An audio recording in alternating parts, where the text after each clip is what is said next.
I found something very interesting, a comparison with Mississippi that is not exactly flattering for Great Britain. If the UK were a US state, it would be the second poorest of them all. And even that is no longer certain, at least was written by The Atlantic on this Mississippi question. Is Britain really as poor as Mississippi? The Financial Times asked this question in mid-August, and this comparison is exciting because Mississippi is the poorest state in the USA. 1 in 5 residents lives below the poverty line, in some counties as much as 1 in 2. And Great Britain? Actually a rich country, but the gap between rich and poor is widening. A good 9 years ago, the British Spectator compared the Mississippi for the first time and calculated that of all 50 US states, only Mississippi is poorer than Great Britain. For this, the newspaper took the gross domestic product per capita and calculated the price differences. When the Mississippi question first came up in 2014, it came as a shock to the UK, as reported by The Atlantic. In Great Britain, the 3 million inhabitant state in the southern United States is a synonym for backwardness. The comparison caused outrage among the British, who wanted to denounce the data. A lot has happened in the past 9 years, but little that has been beneficial to the development of the British economy. Investment and export figures have declined as a result of Brexit, and thousands of EU workers are missing. Without London, the situation would be even worse. The capital of the United Kingdom is the melting pot of the British economy. Subtracting the metropolis, the UK would really fall behind Mississippi in the data. The Financial Times has calculated that the British standard of living would drop by a whopping 14% if London were excluded from the calculation. And this is an unprecedentedly high proportion. For comparison, Munich, Germany's most productive city, increased the country's standard of living by just 1 percentage point. And Silicon Valley in the USA accounts for 4% of American productivity. And the negative effects of Brexit are also limited in the financial metropolis. Fears that London would suffer more from the EU exit than other regions of the country proved unfounded as long as the transition periods are in place. And at least the economy in the capital has already recovered from the corona slump. The capital region, whose economy has grown since the worst of the corona-related recession in the second quarter of 2020.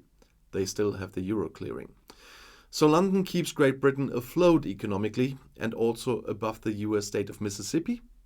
Well, the US magazine The Atlantic is no longer sure. The average per capita income in the UK is now even lower than in Mississippi.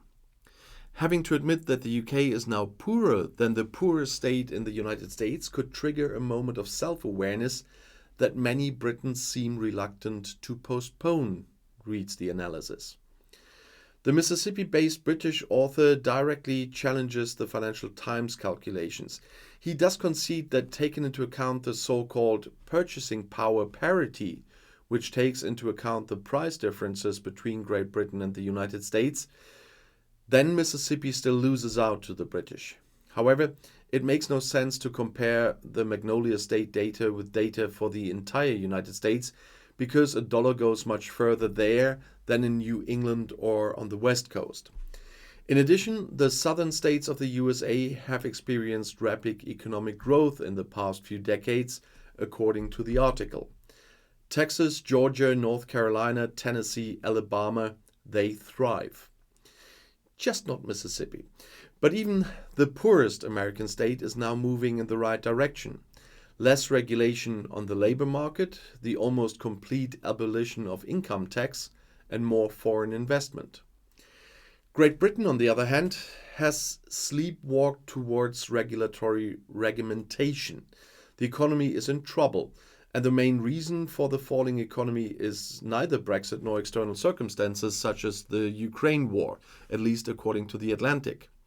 After all, the Mississippi question was raised 2 years before the historic Brexit vote in the summer of 2016. And the country's poor performance, productivity and low growth were obvious long before Brexit already, they say. 5.5 years after the Brexit referendum, even conservative partisans can hardly deny that their Take Back Control rallying cry has become one of the greatest wealth-destroying programs in recent economic history. This is indicated not only by the occasional pictures of empty supermarket shelves and closed gas stations at the time, but also by the hard data from the statisticians. No other leading industrial country has fared as badly in cross-border trade and foreign investment as the UK in recent years. Nowhere has growth been so slow after the pandemic. And Adam Posen, head of the well-known Washington Peterson Institute, believes that by leaving the EU, the United Kingdom waged a kind of a trade war against itself. His analyses show that before Brexit, the country was one of the most open economies in the world and a kind of gateway to the European single market for numerous global car, pharmaceutical and financial groups. 5 years later, Britain is an isolated trading fortress on the continent's fringes, where talk of global Britain has turned out to be magical thinking, as London's economist scoffs. The promised trade agreement with the United States will not come about because the United States has sworn off such deals for the foreseeable future. The few agreements that London has since concluded with distant trading partners such as Australia or New Zealand are worse than the EU treaties that exist now, and at the same time far too insignificant to compensate for the losses in trade with the nearby continent.